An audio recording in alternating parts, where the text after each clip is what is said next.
Guys, tapos na tayo. Anuhin na natin. At pupunta na tayo dun.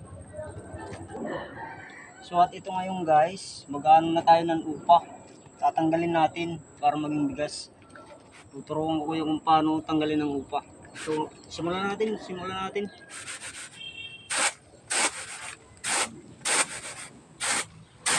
Ganun lang guys, kasi simple lang. Ganun lang.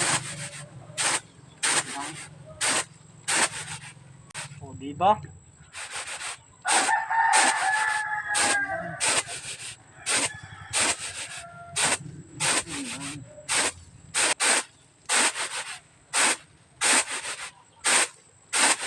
At ito na guys, malapit na tayong matapos. Malapit na siyang maging bigas.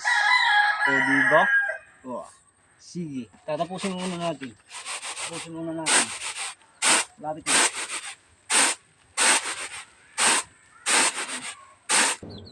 So ito na guys, ibabalik ulit natin dito sa sa bao dito. Lalagay natin, dahan-dahan lang tayo, dahan-dahan. Baka maano. Oh, at ito guys, ay uulitin natin para maging bigas na siya. Samahan niyo ako guys. Ito na ang final na to.